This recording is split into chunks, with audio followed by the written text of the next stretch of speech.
are working on something really awesome for our van build. That's right. Today's video is all about our recirculating shower.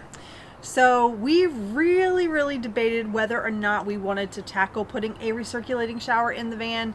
In the end, we decided to give it a go. We can always change it down the road if we want to. But the idea of having endless showers and being able to take nice full-length showers in the van while traveling is very appealing to us. And if you've been watching our van build, we love complicated stuff, so Here we go. Here we go. Before we dive headfirst into the installation of this shower, first we're going to explain exactly what is a recirculating shower, what makes it so special. So basically, a recirculating shower, as the name implies, you have a water source that gets ultra filtered so that you can use the same water over and over for virtually an endless shower. Right. So with that being said, we're going to show you the parts that we're going to use for building this, and then we'll get started. So obviously you need some type of a water source. So over here we have our tank. We have decided to go with the 7-gallon tank. We've got a really good deal on it. We've seen people do this with anywhere from actually I saw one with a 1-gallon tank up to like 10-gallon tank. So we think the 5 to 7 range is a good range for the recirculating shower tank. The key point is to have enough water that fills your entire circuit. Yeah, you don't want to have any air in there, so make sure you have enough that can go through everything you have. So then after the water leaves this, it's going to go through a series of filtration. So the first thing it's going to go through is our water pump, which we are using a Seaflow water pump. It's then going to go through an accumulator, which we don't have. It's actually going to be here tomorrow, so we're just getting as much done today as we can, and then we'll stick that accumulator in where it needs to go. After the accumulator, it's going to go into what is called a spin down filter. This is the spin down filter we're using, although we haven't quite figured out how we're going to mount it under there yet. You know, always some fun trying to figure out how to mount stuff in a van. So we'll have to figure that out. But this is a 50 micron spin down filter, and this is going to take out a lot of your big stuff. The chunks. The big chunks out of your stuff. So in case you get some chunky water. After the spin down, it's possible. After the spin down filter, we are going to go through a series of 3 filters here. So we decided to go with, these are 2.5 inches wide by 10 inches tall. Now a lot of the builds we've seen that have used like the 4.5 inch wide by the 10 inches. They even have 20-inch long ones if you could fit those anywhere. I don't know where you'd fit those in a van, but so you have some choices. We are going to try these out. We think they're going to be big enough and efficient enough for us, so that's what we're going to do. And so when they come through, it's actually going to go through 1, 2, 3, and in the first one's going to be a 20 micron filter, and the second's going to be a 10 micron filter, and the third we are going to put a 5 micron filter. So it's going to go from the 50 to pull out things that are a little bit smaller than that, a little bit smaller, and then down to 5 microns. So you should end up with some less chunky water. Yeah. Actually, you should. It should filter out all the soap and everything, and after that, it's actually going to go through. Hang on. Yeah, grab this. So yeah, after it goes through all the filtration system, the next thing it's going to go through is this thing. And the Water Bazooka 9000. This thing is way bigger than we thought it was going to be. This is a Vicqua UV water. It's a sterilizer, it's a filter, but basically what this does is it uses UV rays to sterilize the water at that point. So this kills off a lot of bacteria and viruses and things like that. So, you know, if obviously you're using water over and over, you want to make sure it's nice and clean. So we actually debated on whether or not to use these because shower water is not something that you typically drink. Mm-hmm. And you think of a lot of countries like undrinkable water, that's what they use for the shower. So we really debated on using this UV filter, mostly because of the cost. They're kind of pricey. 120 volt ones you could find for a couple $100. We wanted to have a 12 volt one because we're trying to keep as much of the stuff in our van as we can at 12 volt. So 12 volt, anything 12 volt is more expensive. So this thing was pricey. It was like $400. So we're going to leave links to all this below. Yeah, you can check it out. We're actually, most of this stuff is going to go under the van. This is the one component we decide we want inside because, you know, it's expensive and it costs so much.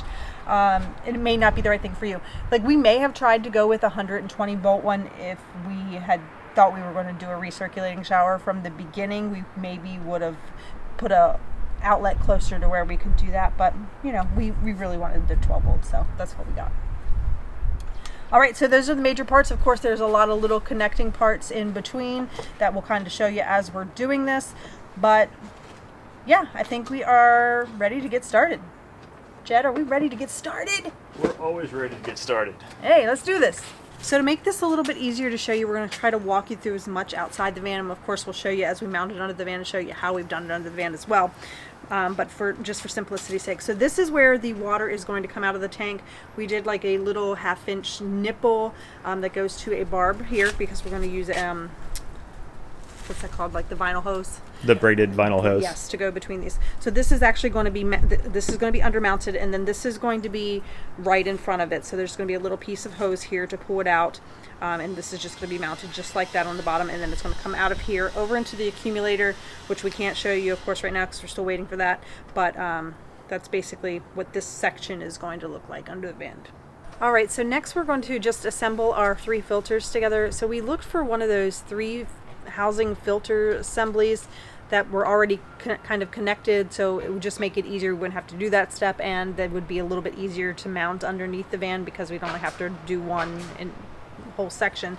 We looked for those. Unfortunately, from the prices I was looking at, of course they came with a couple filters, but they were like $250 to $300 for the housing and the setup.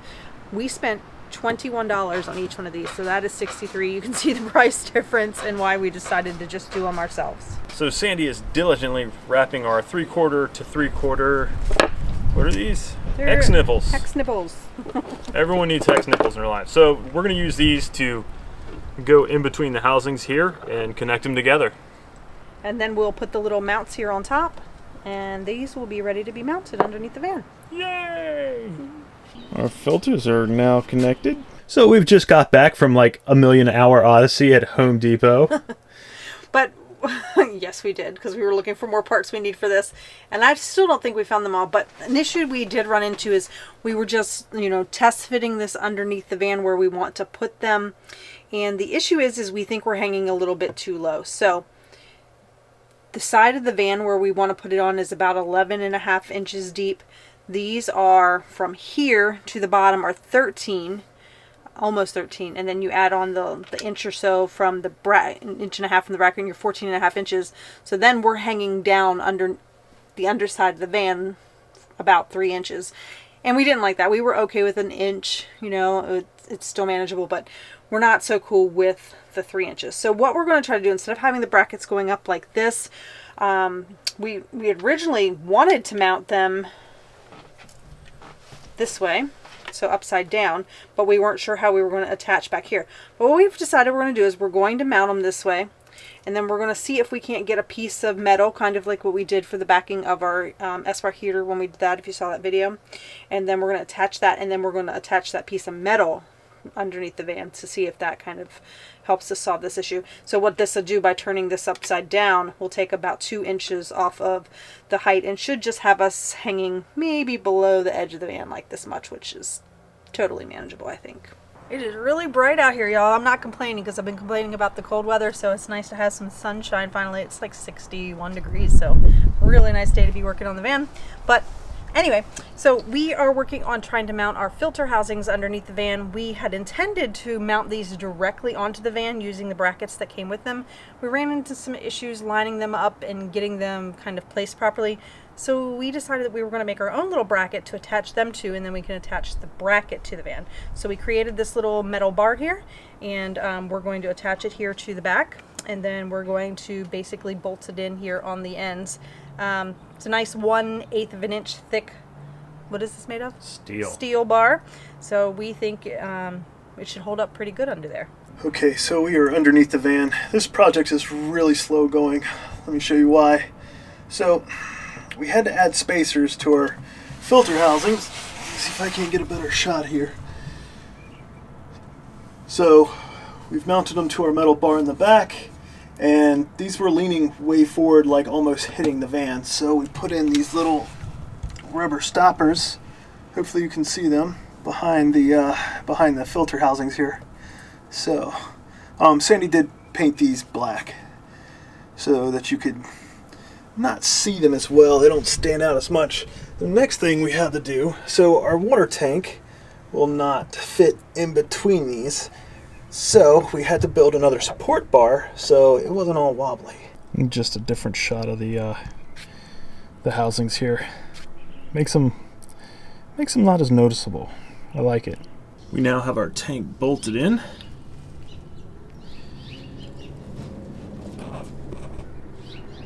Sorry for the shaky footage, but strapping's worked really well for us. So we have this to basically hold it in place. This middle portion prevents any side-to-side motion.